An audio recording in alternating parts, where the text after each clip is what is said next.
오늘 함께 나눌 말씀 갈라디아서 3장 15절에서 22절 말씀입니다. 갈라디아서 3장 15절에서 22절입니다.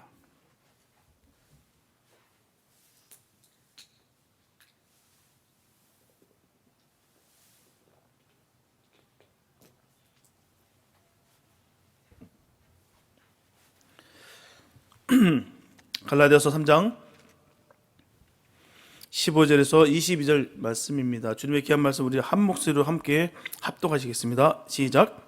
형제들아, 사람의 예대로 말하노니 사람의 언약이라도 정한 후에는 아무나 패하거나 더하거나 하지 못하느니라. 이 약속들은 아브라함과 그 자손에게 말씀하신 것인데 여럿을 가리켜 그 자손들이라 하지 아니하시고 오직 하나를 가리켜 내 자손이라 하셨으니 곧 그리스도라. 내가 이것을 말하노니 하나님의 미리 정하신 언약을 430년 후에 생긴 율법이 없이 하지 못하여 그 약속을 헛되게 하지 못하리라. 만일 그 유업이 율법에서 난 것이면 약속에서 난 것이 아니리라. 그러나 하나님이 약속으로 말미암아 아브라함에게 은혜로 주신 것이라. 그런즉 율법은 무엇이냐? 범법함을 인하여 더한 것이라. 천사들로 말미암아 중보의 손을 빌어 베푸신 것인데 약속하신 자손이 오시기까지 있을 것이라. 중보는 한편만 위한 자가 아니니 오직 하나님은 하나이시니라. 그러면 율법이 하나님의 약속들을 거스르느냐? 결코 그럴 수 없느니라. 만일 능히 살게 하는 율법을 주셨다면 의가 반드시 율법으로 말미암았느니라. 그러나 성경이 모든 것을 죄 아래 가두었으니 이는 예수 그리스도를 믿음으로 말미암은 약속을 믿는 자들에게 주려 함이니라. 아멘. 성경은 약속의 책입니다. 그래서 구약은 옛 약속의 책이고요, 신약은 새 약속의 책입니다. 그렇기 때문에 성경에는 언약과 약속이라는 말로 가득 차 있다는 거예요. 구약의 약속이라는 말이 266번 기록되어 있고요, 신약의 약속이라는 말이 30번 기록되어 있습니다. 그리고 성경에는 여러 약속이 있어요. 먼저 성경에는 개인과 또 개인이 언약을 맺은 것이 있습니다. 창세기 21장 22절을 말씀 보게 되면 때에 아비멜렉과 그 군대 장관 비골이 아브라함에게 말하여 가로되 네가 무슨 일을 하든지 하나님이 너와 함께 계시도다라고 말씀하고 있어요. 이렇게 아브라함과 아비멜렉이 우물을 두고서 맹세의 약속을 한 일이 있습니다. 아브라함과 아비멜렉이 각각 자기 우물물을 먹고 남의 우물물을 침범하지 말자라고 하는 그 언약을 맺게 됩니다. 사무엘상 18장 3절에 보게 되면 요나단은 다윗을 자기 생명같이 사랑하여 더불어 언약을 맺었으며 라고 말씀하고 있어요. 이처럼 다윗과 요나단이 그 우정의 언약을 맺은 일이 있습니다. 나는 내 생명을 책임지겠다. 그러니 너는 내 자식의 생명을 지켜다오. 그 맹세로 인해서 다윗은 죽지 않고 살았고요, 요나단은 그 다윗으로 인해서 자식들의 생명을 보호를 받습니다. 또 성경에는 개인과 단체가 언약을 맺은 것이 있어요. 창세기 26장 28절을 보면 그들이 가로되 여호와께서 너와 함께 계심을 우리가 분명히 보았으므로 우리의 사이 곧 우리와 너희 사이에 맹세를 세워 너와 계약을 맺으리라 말하였노라 라고 말씀하고 있어요. 이렇게 이삭과 블레셋 사람들 사이에 언약을 맺은 일이 있습니다. 이삭이 그랄로 내려가서 거부가 되었을 때 블레셋 사람들이 이삭이 판 이 우물물을 5번이나 메꿔버렸습니다. 그때 그랄라 아비멜렉이 이삭의 관용 앞에 머리를 숙이고 너희는 나를 해하지 말라, 우리도 너희를 해하지 않겠다라고 언약을 맺습니다. 그리고 또 성경에는 나라와 나라, 민족과 민족이 언약을 맺은 일도 있어요. 이사야서 7장 2절에 보면 혹이 다윗 집에 고하여 가로되 아람이 에브라임과 동맹하였다 하였으므로 왕의 마음과 그 백성의 마음이 삼림이 바람의 흔들림 같이 흔들렸다라고 말씀하고 있어요. 유다 왕 아하스 때 에브라임이 바로 예루살렘을 치기 위해서 아람과 동맹을 맺은 일이 있었습니다. 또한 열왕기상 5장 12절에 보면 여호와께서 그 말씀대로 솔로몬에게 지혜를 주신 고로 히람과 솔로몬이 친목하여 두 사람이 함께 약조를 맺었다라 말씀하고 있습니다. 이렇게 솔로몬이 하나님의 성전을 짓기 위해서 두로왕 히람과 언약을 맺은 것을 우리가 볼 수가 있습니다. 이상 여러 가지 언약들은 언약을 맺는 쌍방이 동등한 입장에서 언약을 맺었어요. 하지만 그렇게 해서 언약을 맺었다 할지라도 쌍방 중에 어느 한편이 먼 곳으로 이사를 간다든지 한편이 세상을 떠나간다든지 불가피한 이유로 언약을 지킬 수가 없는 일이 분명 생기는 수가 있습니다. 그럴 때 그들 사이의 언약은 저절로 깨지고 마는 거예요. 든든하게 언약을 세웠지만 깨질 수 있다는 것이죠. 그리고 또 사람과 사람 사이에 맺는 언약은 반드시 조건이 있다는 거예요. 그 조건을 쌍방이 잘 지켰을 때 그 언약은 효력이 있는 것이고요. 어느 한편이라도 그 조건을 지키지 못할 때는 그 언약은 다 무효화되는 거예요. 그래서 언약을 지키지 않음으로 말미암아 칼부림을 하고 나라와 나라 사이에는 전쟁이 일어나는 거예요. 지금 대한민국에 보면은 참 심각합니다. 북한이 언약을 지키지 않으므로 항상 어려운 문제가 생기고 있어요. 계속해서 핵 개발을 하고 있고요. 연질 미사일을 쏘아댑니다. 강제로 협의를 해제하고서 이젠 적대적으로 몰고 갑니다. 이제는 동포도 아니래요. 적입니다, 적. 체제가 불안하고 가만히 있으면 이제는 망할 것 같아서 내부 결속을 노리는 것은 알겠지만 서로가 너무나 소모적이라는 거예요. 지금이라도 북한이 약속만 지켜준다면 남북이 통일하는 것은 시간 문제라 생각합니다. 그런데 성경에는 세상에서 찾아볼 수 없는 또 언약이 있어요. 그것은 바로 하나님과 사람 사이에 맞는 그 언약입니다. 그 대표적인 것이 하나님과 이 아브라함과 맺은 언약이었어요. 하나님과 아브라함 사이에 맺은 언약은 창세기 12장에부터 잘 볼 수가 있습니다. 창세기 12장 1절부터 3절 말씀 보게 되면 너는 너의 본토 친척 아비 집을 떠나 내가 네게 지시할 땅으로 가라. 내가 너로 큰 민족을 이루고 네게 복을 주어 내 이름을 창대케 하리라. 너는 복의 근원이 될지라. 너를 축복하는 자에게는 내가 복을 내리고 너를 저주하는 자는 내가 저주하리니 땅의 모든 족속이 너를 인하여 복을 얻을 것이니라. 창세기 13장 14절과 16절 말씀 보면 롯이 아브람을 떠난 후에 여호와께서 아브람에게 이르시되 너는 눈을 들어 너 있는 곳에서 동서남북을 바라보라. 보이는 땅을 내가 너와 네 자손에게 주리니 영원히 이르리라. 내가 네 자손으로 땅의 티끌 같게 하리니 사람이 땅의 티끌을 능히 셀 수 있을진데 네 자손도 세리라. 창세기 22장 17절과 18절에 보면 아브람이 이삭을 번제로 드렸을 때 하나님 또 아브람에게 언약을 세우십니다. 내가 내게 큰 복을 주고 내 씨로 크게 성하여 하늘의 별과 같고 바닷가의 모래와 같게 하리니 내 씨가 그 대적의 문을 얻으리라. 또 내 씨로 말미암아 천하 만민이 복을 얻으리니 이는 내가 나의 말을 준행하였음이니라 하셨다 하니라 말씀하고 있습니다. 아브람과 하나님 사이에 맺은 이 언약은 사람과 사람 사이에 맺은 언약과는 전혀 다릅니다. 첫째로 언약을 맺는 쌍방이 한편은 사람이고 한편은 하나님이라는 거예요. 사람과 사람 사이의 언약은 동등한 입장에서의 언약을 맺습니다. 하지만 하나님과 사람은 동등이 아니에요. 하나님은 창조주가 되시고요, 사람은 피조물입니다. 하나님은 무한하시고요, 사람은 유한합니다. 그러므로 하나님과 사람 사이의 언약은 일방적 언약이 되고 마는 거예요. 결국 사람이 좋다 싫다 할 수가 없습니다. 그래서 하나님이 약속을 맺고자 하면 맺어야 되는 거예요. 하나님은 언약의 명령자요, 사람은 언약의 순종자에 지나지 않는다는 것입니다. 그러므로 하나님과 사람 사이에 맺은 언약은 영원합니다. 하나님이 영원하심으로 하나님과 맺은 그 언약은 영원한 것이죠. 그리고 하나님과 사람 사이에 맺은 언약은 절대로 변하지 않습니다. 분명 사람은 변해도 언약은 절대로 변하지 않아요. 사람은 죽어도 언약은 없어지지 않는다는 것이죠. 왜요? 하나님이 살아계시는 한 하나님과 사람 사이의 언약도 살아있는 것입니다. 끊어지지가 않는 거예요. 영원한 것이에요. 둘째로 하나님과 사람 사이에 맺은 언약은 무조건적입니다. 하나님과 사람 사이에는 조건을 셀 수가 없어요. 사람이 하나님에게 어떤 조건을 요구할 수조차도 없습니다. 사실 하나님이 사람에게 요구하는 조건을 사람이 다 이행할 수가 있을까요? 없습니다. 사람으로서는 다 할 수가 없어요. 그러므로 하나님과 사람 사이의 언약은 무조건이 조건인 것이죠. 그 조건도 조건이라고 한다면 일방적 조건이라 할 수 있는 것입니다. 만약에 쌍방적 조건은 조건을 세우는 쌍방이 다 조건을 지켜야 됩니다.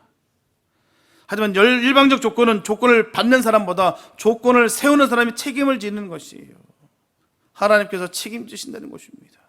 조건을 세우셨기 때문에, 언약을 맺으셨기 때문에 우리는 할 수 없으나 몸부림치고 최선을 다하는 그 모습을 통해서 하나님은 우리를 통해서 감동받으시고 그 맺은 것에 대해서 하나님께서 책임져 주신다는 거예요.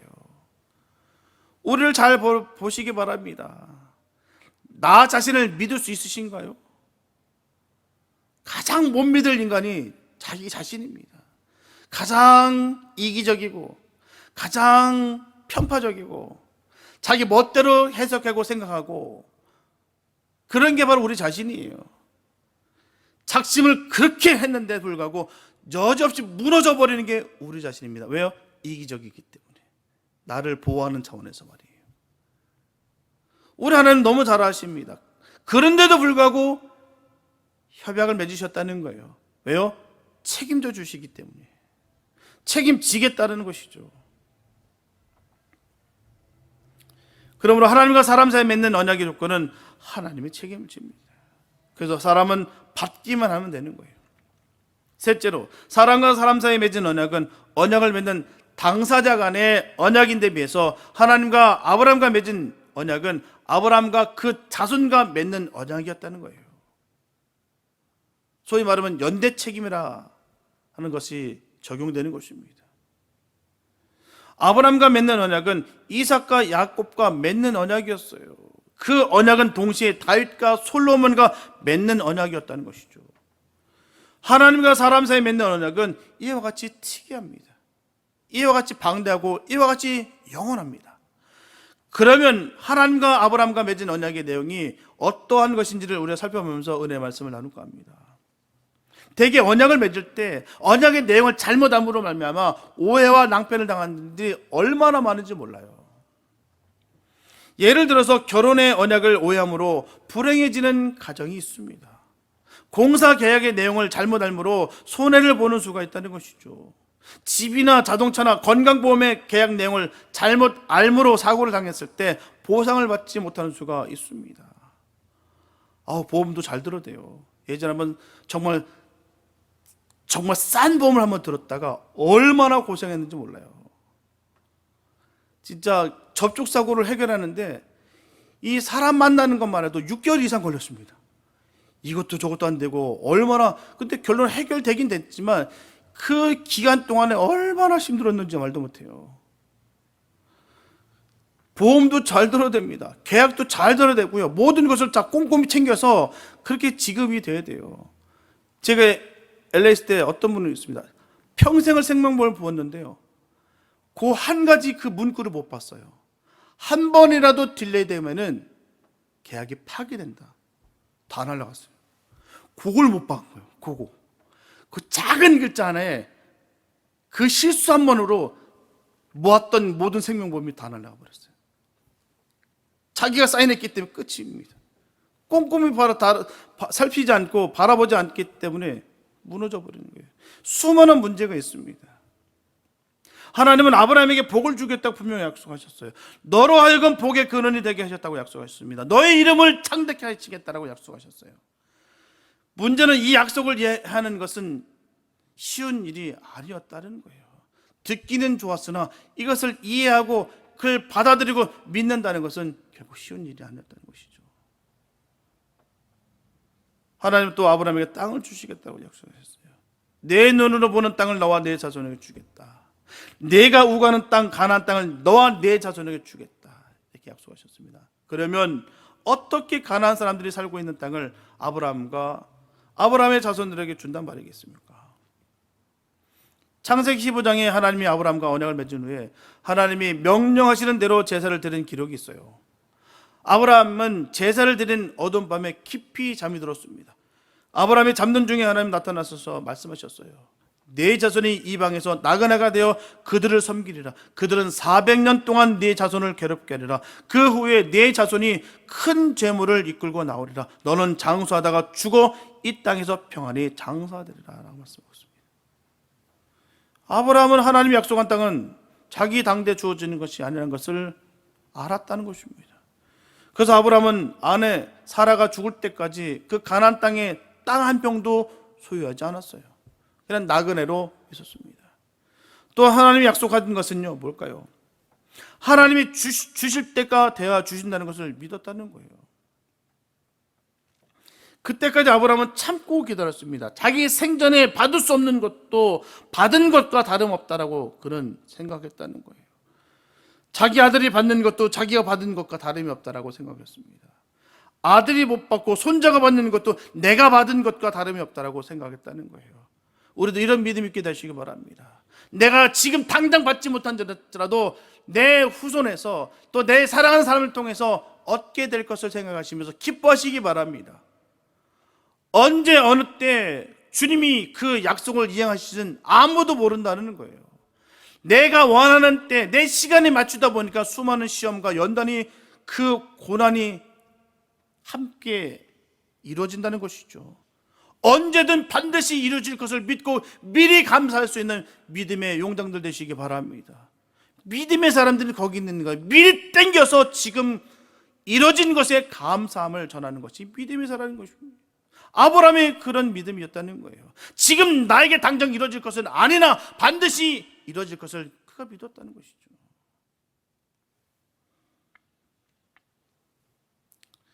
좀 참고 기다리는 사람이 하나님의 약속을 받을 수가 있는 거예요. 만약 참고 기다리지 못하면 약속된 복을 받지 못합니다. 우리 주변에 얼마나 많아요. 자기 기분과 감정에 울뚝불뚝하다가 결국 다 상실해버리고 인간도 버려지고 관계도 깨지고 함께했던 모든 것들이 무너져 버리는 경우가 얼마나 많은지 몰라요. 다시 돌이키려니 이게 얼마나 힘들고 어렵던지요. 참고 견디지 못해서 그래요. 내가 기분에 따라 내 감정에 휩쓸려서 성령의 감화 감동에 이끌리는 가운데 살아가야 되는 우리인데도 불구하고 이것을 철저히 무시하고 내 기분과 감정에 치우침으로 인해서 더 큰 거를 상실한 어리석음이 얼마나 많은지 모른다는 것입니다. 하나님은 아브라함에게 내 자손을 번성케 하시겠다 약속하셨어요. 내 자손을 땅이 티끌같이 많게 하셨다고 약속하셨습니다. 내 자손이 하늘의 별과 같이 바닷가의 모래같이 많게 하겠다라고 약속하셨어요. 그런데 아브라함에게는 자식이 없었습니다. 하나님이 아브라함에게 언약을 한 지 10년이 지났어요. 아브라함은 하나님께 질문합니다. 하나님, 난 자식이 없습니다. 어떻게 내 자손이 하늘의 별과 같이 바닷가의 모래같이 될 수가 있겠습니까? 다메섹에 있는 다메섹 엘리에셀을 나의 상속자로 삼겠습니다. 하지만 하나님은 말씀하세요. 그 사람은 너의 상속자가 아니다. 내 몸에서 날 자가 너의 후손가 되리라 하셨어요. 아브라함은 사라에게 의논합니다. 내 몸에서 날 자라 했으니 어떻게 될까? 사라는 나는 나이가 많아서 자식을 낳을 수가 없다. 내 몸종 하갈과 관계해서 아들을 낳아라 전합니다. 너무나도 상식적이고요. 너무나도 해안이 넓은 마음입니다. 자기 남편을 빌려주는 거잖아요. 그렇게 해서 얻은 아들이 이스마엘입니다. 하지만 하나님은 하갈이 난 이스마엘은 아내라고 하셨어요. 내 아내 사라가 낳는 아들에게 복을 주어 내 자손으로 번성케 하라고 말씀하셨습니다.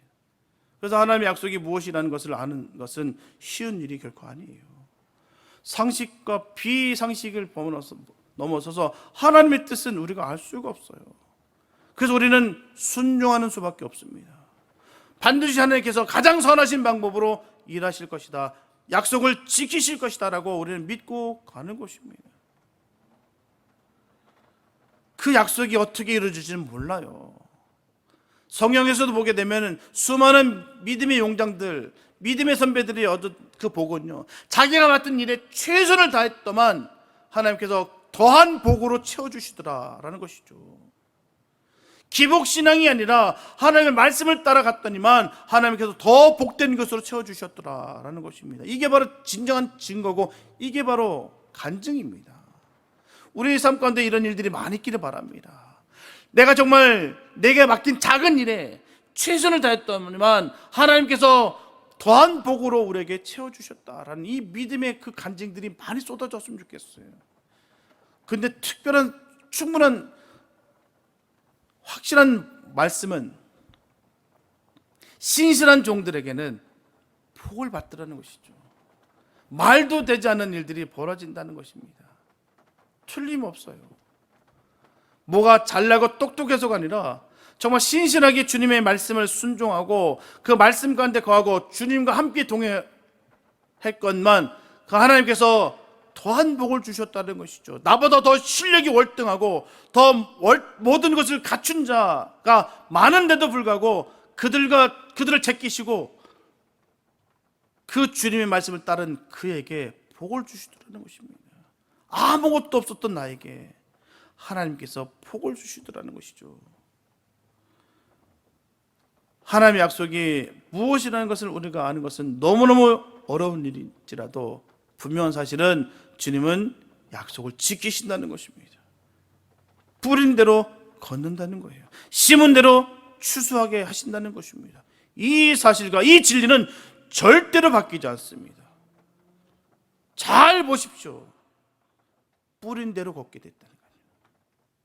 틀림없습니다. 그 순간은 정의로운 것 같았는데 알고 보니까 결국은 정의는 무색하고 하나님의 길을 방해하고 모든 주의 일들을 어려움을 갖게 하는 일에 동참하고 앞장서는 경우가 얼마나 많은지 몰라요.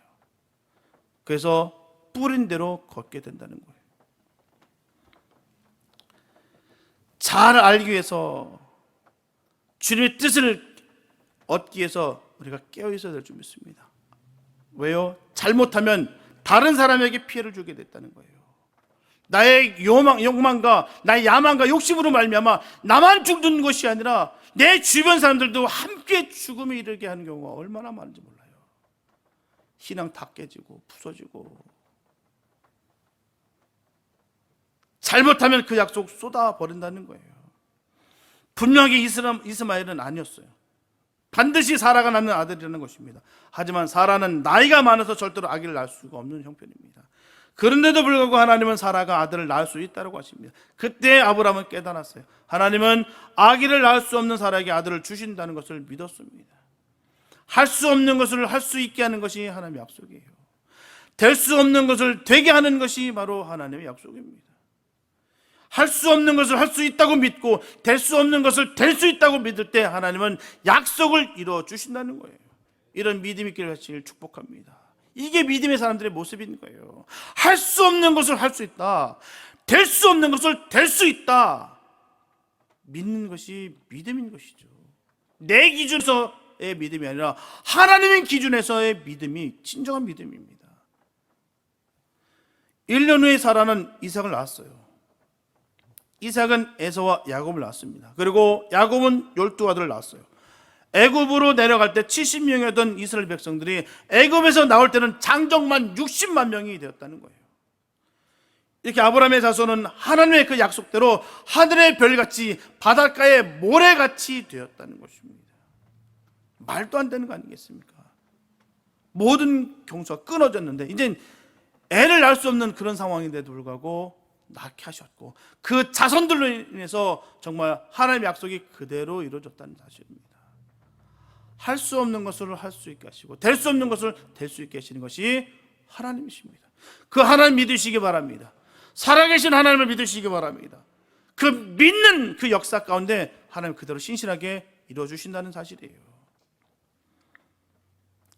이렇게 하나님의 약속은 믿을 때 이루어지는 거예요. 믿을 수 없는 것을 믿는 것이 바로 하나님의 약속입니다. 저와 여러분들은 믿는 자 되시기 바랍니다. 믿지 않으면 약속을 절대로 받지 못해요. 믿지는 않고 약속이 이루어지지 않는다라고 불평한 일은 없는지 돌이켜보시기 바랍니다. 또 하나님은 아브라함에게 내 씨를 인하여 천하 만민이 복을 받으리라고 약속하셨어요. 내 씨가 대적의 문을 얻으리라고 약속하셨어요. 하나님은 내 씨가 누구냐 하는 문제를 두고 오래 아브라함은 내 씨가 누구냐 하는 문제를 두고 오래 생각했습니다. 내 씨가 누구냐? 하나님은 엘리에셀은 아니라고 하셨어요. 이스마엘도 아니라고 하셨습니다. 그러면 그 씨는 누구일까? 그 씨가 대적의 문을 얻으라고 했는데 그 씨는 과연 누구일까? 그 씨는 특정 인물이라는 것을 알았어요. 그 씨를 인해 천하 만민이 복을 받게 된, 그는 또 곧 세상을 구원하실 구세주라는 것을 믿었습니다. 사도 바울은 아브라함의 구세주에 대해 깨달은 것을 본문 16절에 다음과 같이 분명히 기록합니다. 이 약속들은 아브라함과 그 자손에게 말씀하신 것인데 여럿을 가리켜 그 자손들이라 하지 아니하시고 오직 하나를 가리켜 내 자손이라 하셨으니 곧 그리스도라. 아브라함은 자기 자손을 통해서 메시아가 날 것을 믿었습니다.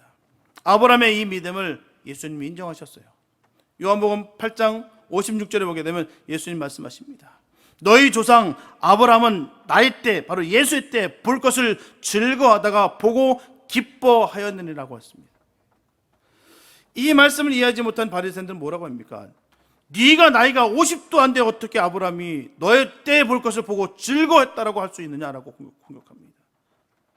새파랗게 젊은이가 어찌 아브라함의 이름을 덜먹이면서 건방지게, 이 메시아에 대한 약속은 하나님이 아브라함에게 이삭을 번제로 드리라는 명령을 복종했을 때 확증을 얻었습니다. 저는 앞에서 하나님과 사람 사이의 언약에는 조건이 없다는 말씀을 했어요. 조건이 있다면 그것은 바로 순종입니다. 순종할 때 하나님의 약속을 받을 수가 있는 거예요. 틀림없는 사실입니다. 그냥 입 벌리고 있다고 해서 되는 거 아니에요. 순종할 때 주님께서 허락하시고 약속하셨던 이 모든 언약들이, 이 약속들이 이행되는 거예요. 순종하지 않으면 얻어지는 것이 없습니다. 아브라함이 순종할 수 없는 것을 순종했을 때 그 씨를 통해서 구세주가 날 것을 확증했다니까요. 아브라함이 이삭을 제물로 바쳤을 때 그의 씨를 통하여 천하 만민이 복을 받으라는 그 약속이 성취됐습니다. 분명한 것은 언약을 맺는 것만 중요한 것이 아니에요. 언약의 내용을 바로 이해하는 것이 너무나도 중요합니다.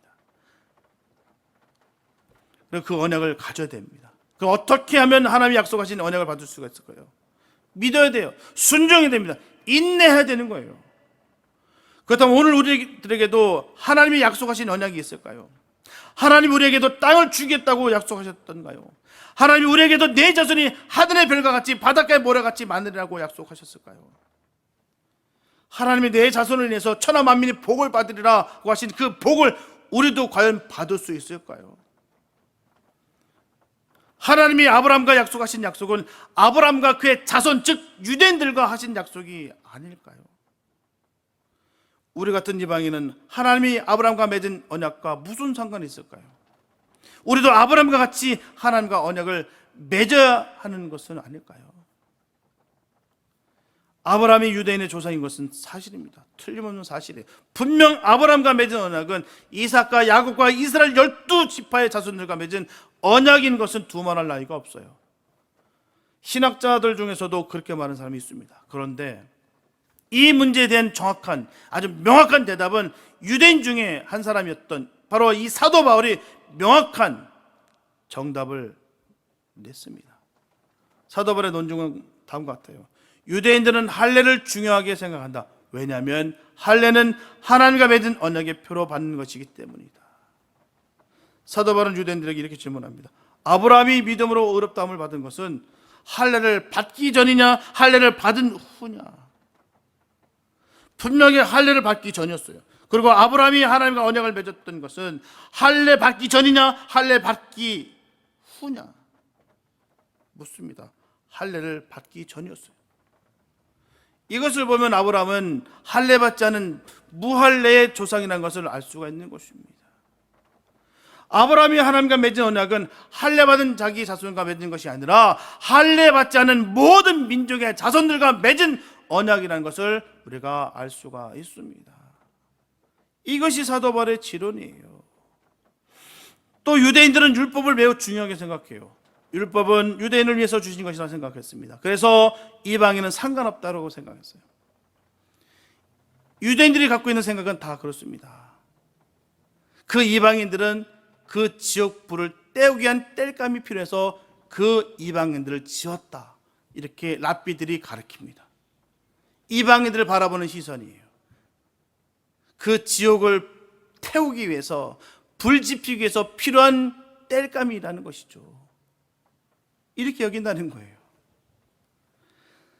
율법과 전혀 상관없다라고 여기는 것입니다. 이방인들 말이에요.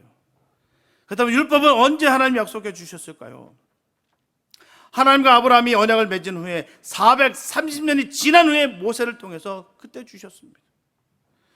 율법은 십계명을 비롯해서 수백 개 조문으로 되어 있어요. 율법은 하나님과 아브라함의 약속에 한마디도 더하거나 덜하지도 않습니다. 율법은 아브라함의 약속에 해석하고 보증했어요. 율법은 아브라함의 자손으로 메시아가 오신다는 것을 예표했습니다. 그리스도가 세상에 오심으로 말미암아 율법은 그 이상 더 필요가 없게 됐다는 것이죠. 율법은 영원한 약속이 아니에요. 그런데 하나님과 아브라함이 맺은 언약은 영원 불변합니다. 율법을 받기 전에 이미 약속하셨던 그 약속은 지금까지도, 아니 영원히 그 약속은 깨지지 않습니다. 분명한 것은 아브라함은 유대인만의 조상이 아니에요. 아브라함은 모든 믿는 사람의 조상입니다. 로마서 4장 16절을 보게 되면 만일 율법에 속한 자들이 후사이면 믿음은 헛것이 되고 약속은 폐하여졌느니라고 말씀하고 있어요. 이삭도 아브라함의 자손이고요, 이스마엘도 아브라함의 자손입니다. 야곱도 아브라함의 자손이고요, 에서도 아브라함의 자손입니다. 이스라엘도 아브라함의 자손이고요, 이슬람도 아브라함의 자손입니다.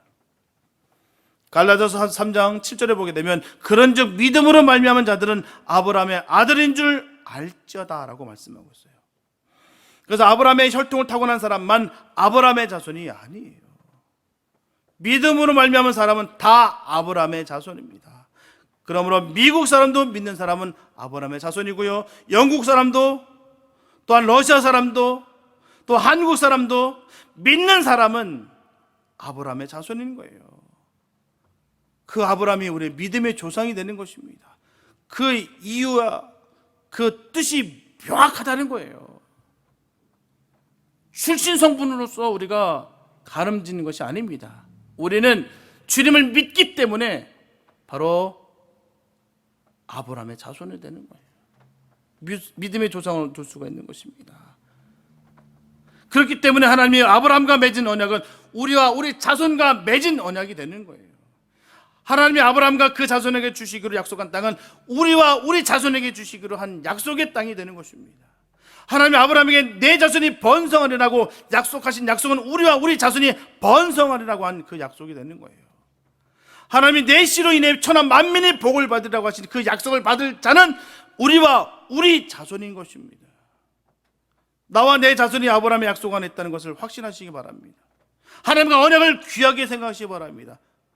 하나님께서 맺은 그 언약이 우리와 맺은 언약인 이 사실을 결코 잊어서는 안 됩니다. 남의 나라 이야기가 아니, 다른 사람 이야기가 아닙니다. 믿는 자들에게 주신 귀하신 말씀이에요. 믿는 자들은 그렇기 때문에 구원을 이룰 수 있는 것입니다. 하나님과 약속 순종하시기 바랍니다. 참고 기다리시기 바랍니다. 하나님 약속은 세상 그 어떤 것보다도 귀중하다는 이 사실을 꼭 기억하시고 그 말씀을 온전히 기억하시고 저버리지 마시고 약속을 지키시기 바랍니다. 하나님과 약속이 이루어질 때까지 견디고 기다리시기 바랍니다. 하나님은 가장 선하신 방법으로 우리에게 그 약속을 이루실 것입니다. 그 약속은 창세전부터 이루어졌던 모든 약속이에요. 그 흐름이 계속 끊어지지 않고 나에게까지 임하게 됐다는 사실이 너무나 감사하고 감격이 아닐 수가 없어요. 나를 지명하여 불러서 자녀 삼아주시고 믿음의 사람으로서 이렇게 세워주신 것이 얼마나 감사한지요. 그래서 이 성경 말씀은 다른 사람의 얘기가 아니라 바로 내 자신들에게 향한 복된 복음인 것입니다.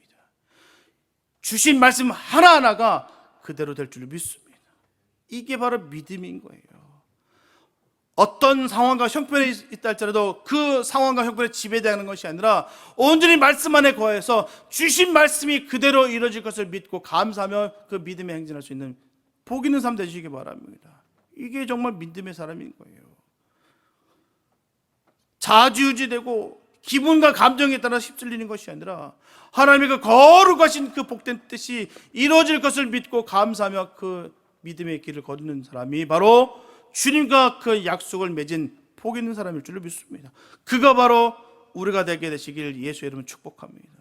사랑하는 여러분, 율법이 우리에게 필요해요. 그러나 사도 바울의 호소처럼 그것에 얽매여서는 절대로 안 됩니다. 늘의 말씀드리지만 율법은 지켜져야 되는 것입니다. 지키는 것이 아니에요. 지켜져야 되는 거예요. 주님을 믿기 때문에, 주님께서 하셨던 모든 말씀 하나가 그대로 될 것을 믿기 때문에 우리가 그 말씀이 지켜지는 것이죠.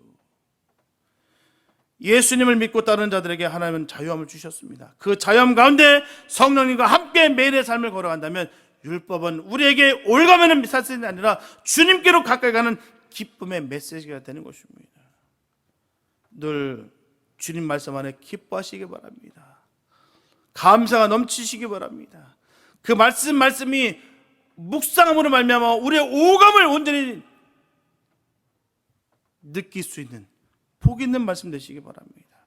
튕겨서 나가는 것이 아니라 그 말씀을 온전히 새겨서 그 말씀에 따라 삶으로 인해서 그 모든 약속들이 복으로 우리에게 임하는 역사가 있게 되시길 축복합니다.